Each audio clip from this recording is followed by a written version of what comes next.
Hey everyone, today's project, we got these two 15,000 bushel bins, and this coming week we're going to be looking at hauling them out and emptying them up. So today's project is to set the conveyor belt auger up, and I got to get the grain cart home so that next week we'll be ready to go for when the trucks show up. We got 4 bins that have soybeans in. Each of these two here are 15,000, so there's roughly 14,000, 14 and a half in them. And then we got 2 other bins at other farm sites that we'll have to haul out of there too. Roughly 40,000 that we're gonna be hauling out this coming week and a half to get that done. So I gotta get the conveyor belt home, and then we'll park that, and then that'll load into the grain cart, and then from there to load a semi. So all said and done, we can load a semi in 5 minutes out of here. So these 2 bins, we'll start on this south one here and get it set up. We'll park the cart right about there. So the tractor's just about pointing the shed. And then we'll take the conveyor belt and put the spout right under the door here. And then we usually take this tarp here, or piece of rubber, and we'll make a funnel out of it. So we can just pull the door up, and then it'll fall in the conveyor belt and fill the grain cart. I got an 800 bushel cart, so you can probably get 750 in there. And then it takes the conveyor belt 5 minutes or so to transfer that last 150, 200 bushels to get the semi to the legal weight.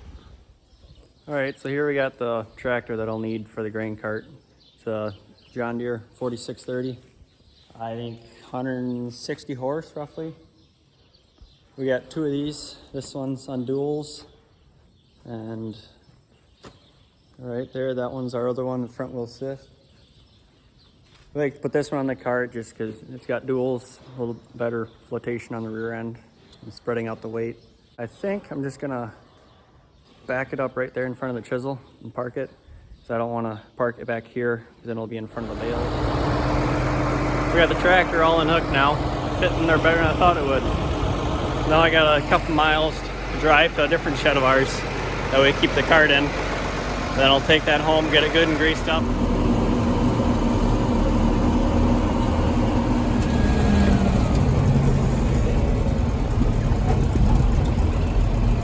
So here's where we keep a few pieces of equipment.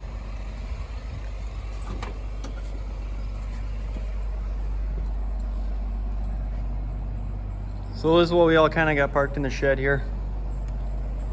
We got 2 of our 3/4 drives, and then on the far side we got the cart. I'm thinking I might end up having to drive the 89 out. Yeah, because I ain't gonna fit through there with that. We got the cart in here. We got our 8960, 370 engine horse. And we got the 9420, 425. Between these 2, they do all our tillage work. And then here we'd park our 3rd 4-wheel drive, 8640. I'm not sure how many horsepower it's got, but that stays home all summer, so we can use it for packing the hay pile. She's a smoker, all right. She did a little bit of hot boxing in there. She's got the smoke rolling. Well, I managed to get it hooked up. I had to get the other tractor out first. It was a bit too far over. At first I tried just scooting it over, but I wouldn't have had enough room in the end. I got the pin in. It's kind of hard to put a PTO on when it's this crooked, so I'm going to pull it out and get it straight. I'll get that hooked up. I'll get old Smokey out there, park it back in here. Get it home, check tires. I know that tire is going to be flat. I'd put money on it. Alright, so we got the cart all hooked up behind me now. Now we'll head home, get it greased up and oil the chains. Just driving by one of our 240 acre pieces here. We got 95 acres of soybeans and then 105 of corn there. Don't ask why there's just 2 heifers and a cow there. If you know, you know. We found out the other 30 like to run cross country. I'll say though, these are some mighty fine looking soybeans. They got pods already all the way up to the top. See about halfway down there, you can already feel that they're filling up. It's gonna be fun this fall. A lot funner than last fall, for sure.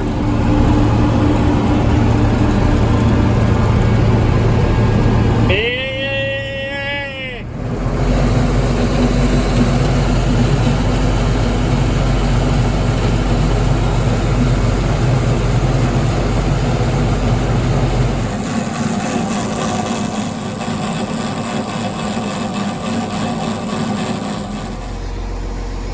When you're scooping raccoon poop and old soybeans out, you don't want to see sunlight through the floor. We had to do quite a bit of patching on here a couple years ago. Now we got more patching to do before this fall. I'm here in what we'd call our wagon shed. We got our conveyor belt parked in the front here.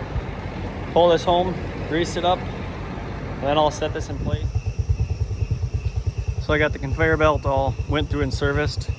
Just by myself, I can't really get it in place. We'll need another person, 2 people to get this in there. So kind of got to get the spout here right next to the plating for the unload. And then we'll get the spout made and that'll drop right in there. And we gotta kind of play with this a little bit for where exactly we need it to get the cart in there.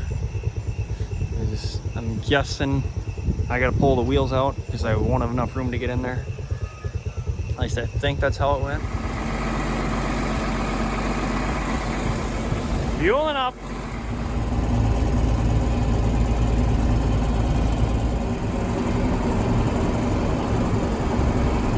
Going and parking for the night.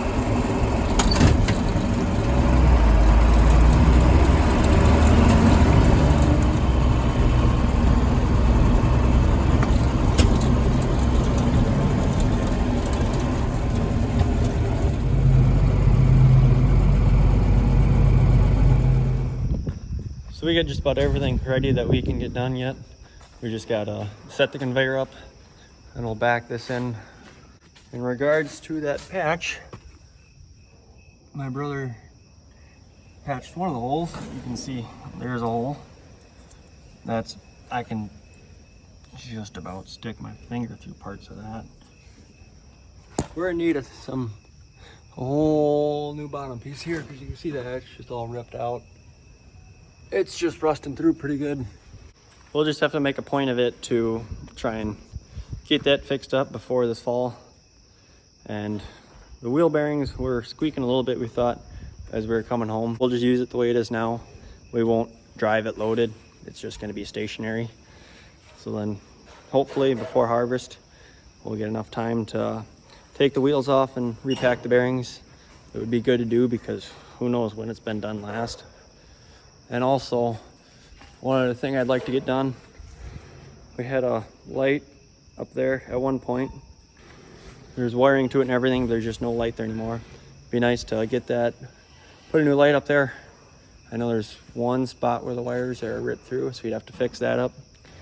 And then other than that, the bottom, the bearings, and put a light up there. This thing's ready for fall. So if you enjoy this video, make sure to subscribe and follow me on Instagram too at Minnesota Dairy Farmer. Till next time, God bless.